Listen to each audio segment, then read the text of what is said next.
जय मासी नमस्ते सबैजनालाई। यस भिडियोमा सबैजनालाई स्वागत छ। आज चाहिँ शनिबारको दिन हो। शनिबारको दिनमा चाहिँ मलाई हरेक हप्ता शनिबार कम्पनी छुट्टी दिन्छ। अब यस छुट्टीको दिनमा चाहिँ यसो रुममा बस्दा बस्दा बोर भएको कारणले चाहिँ आज साथीहरूसँग लागेर चाहिँ म माछा मार्न आएको छु। साथीहरूले चाहिँ उपल्नुपट्टि माछा मार्दै हुनुहुन्छ। म चाहिँ एउटा यसो भिडियो बनाइदिउँ कि भनेर चाहिँ यता मैले भिडियो बनाउन गइराखेको छु। सायद म घरमा भएको भए चाहिँ चर्चमा जान्थ्यो होला। आज शनिबारको दिन हो है, त्यसै कारणले मैले माछा मार्न सकिराखेको छैन। आज साथीहरूले चाहिँ उता माछा मार्दै हुनुहुन्छ है। शनिबारको दिनमा पनि अब चर्च त गइनँ म यो बिरानो ठाउँमा कारणले म आज चाहिँ समुद्रमा माछा मार्न आएको छु होइन। माछा चाहिँ यो समुद्रको बिचमा यस्तो घर छ अनि यस्तो ढुङ्गाहरू छ अनि त्यसपछि यो समुद्र चाहिँ उता पल्नुपट्टि छ है।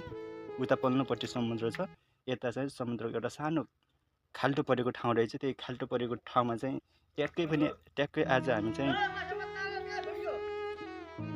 दिउँसो आएको कारणले होइन, ट्याक्कै यो खाल्टो चाहिँ दिउँसो सुक्दो रहेछ र राति चाहिँ बढ्दो रहेछ पानी। यो खाल्टोमा राति पानी आउँदो रहेछ र राति पानी आएको बेला चाहिँ माछाहरू आउँदो रहेछ र ट्याक्कै दिउँसो चाहिँ अहिले यहाँ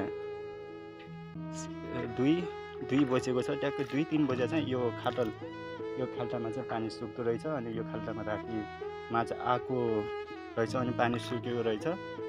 हामी चाहिँ अहिले माछा मार्दैछौँ। यो खाल्टोमा आएको माछाहरू होइन, यति धेरै माछाहरू छ होइन। माछा हामी यो समुद्रमा चाहिँ माछा मार्न आएको 10-15 मिनट पनि भएको छैन। 10-15 मिनटमै हामीले चाहिँ 6-7 केजी माछा मार्न सक्यौँ। साथीहरूले उता माछा मार्दै हुनुहुन्छ।